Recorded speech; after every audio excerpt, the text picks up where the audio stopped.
If it, just following on the comments from the Minister, because if she said that Clause 5 was in relationship to the 26-week changes, why did she not just simply change the language in Section 21.3 of the Social Security Act 2018, the bit that said 52 weeks to 26 weeks, as opposed to just repealing it altogether? That to me doesn't make a lot of sense. So I will just seek clarification once more.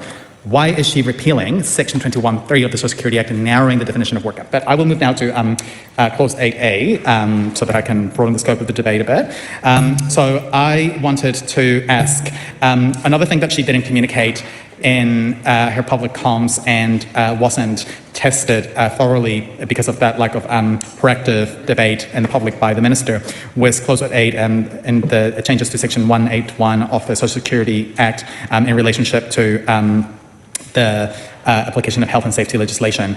I wanted to understand basically the consequences of applying health and safety legislation to in a broader sense, and I wanted to understand whether, from her perspective, whether Clause 8A was specifically needed as a result of the community work experience, and I know that in Clause 8A2 there is just a slight mention of it in terms of an activity in the community arranged by MSD, but more broadly, the broadening of how the health and safety legislation applies to some of this. I'm curious to also know what consultation she did around the enforcement of that. And so, because a lot of these volunteer organizations and work in the community, maybe in quite small organizations, but they themselves may not have access to, for example, an understanding of health and safety legislation. So I'm keen to understand how she sees the enforcement of any potential breaches of health and safety legislation as it applies in Clause 8A to, for example, activities in the communities. Because otherwise, this feels like it'll just sound nice, but there'll be very little ability to be able to enforce it. So what feedback, since this is being debated and introduced, has she received at all in terms of the ability for Clause 8A, and Part 1, to actually apply in a meaningful way? And so the other thing that I want to say is that part of the reason why I also wanted to talk about Clause 8A to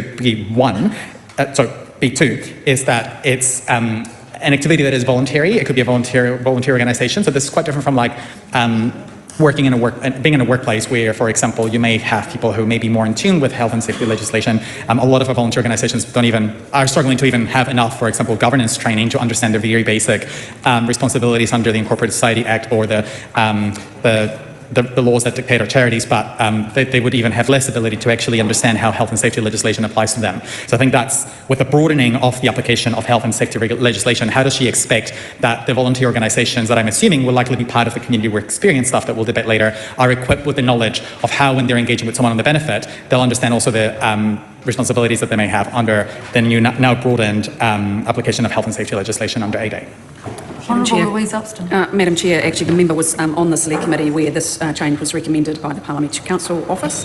Very minor change that just ensures in terms of the report job search that this refers to, that the health and safety legislation applies.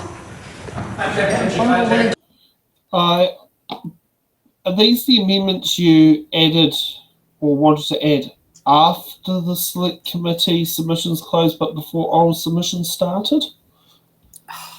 God knows what, but yeah, I actually had a look at that select committee report a few hours back, and here's what it said. It's that benefit recipients subject to the community work experience section would be required to find and participate in one or more positions within a community or volunteer sector organisation that the ministry is satisfied that it's reasonably suitable.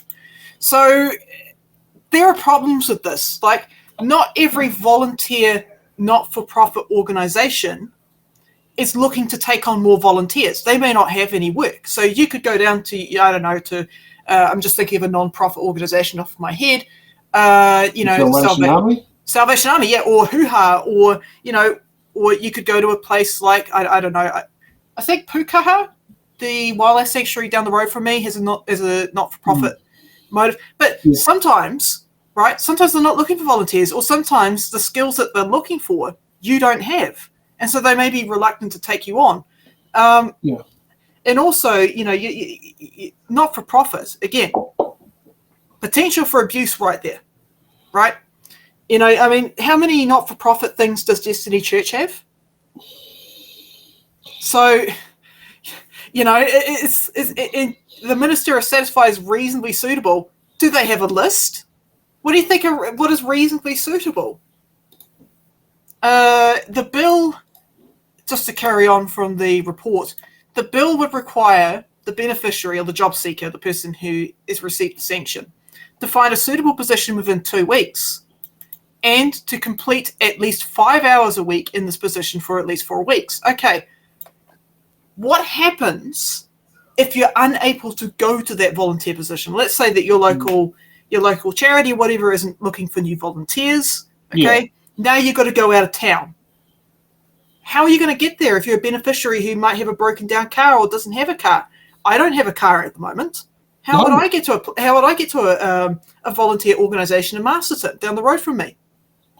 I think Louise Upston might say, put your thumb out. Yeah, I mean, it's not like there's any proposals here that and WINS will help you get to. No, I didn't read anything like that in the bill that said that. Yeah, and WINS will support no beneficiaries provision on having the means of ability to get there. Like, put it this way, jury service does a better job at making sure that you're able to be funded to get to and from jury service. Mm-hmm. They do a better job of it than what MSD is. But I mean, knowing MSD, I'd love to know, when you get sanctioned, will they give you a list of local approved organisations in your area? I mean, put it this way, in the case of your one, I'm not sure if they will have the staff members going out to actually get the opportunity to do that. I'll tell you what tends to happen when you go to WINS. They'll send you to a place like Workbridge, or they'll send you to a place like Citizens Advice Bureau, who, I've read the report or the submission from Citizens Advice Bureau. They're strongly against this bill. And that's because they have to deal a lot with low-income people who struggle to do things like get to place of work, right? Deal with the aftermath of when their staff members at MSD misinform the clients. They go to Citizens Advice Bureau because it doesn't sound right, to then get told it isn't right. You know it's bad when Citizens Advice Bureau does more to help low-income people than current WINS. Yeah. They seem to be a bit more versed in the act. I do know that from the Facebook group Let's Talk Work and Income. We definitely deal with a lot of stuff that doesn't make sense.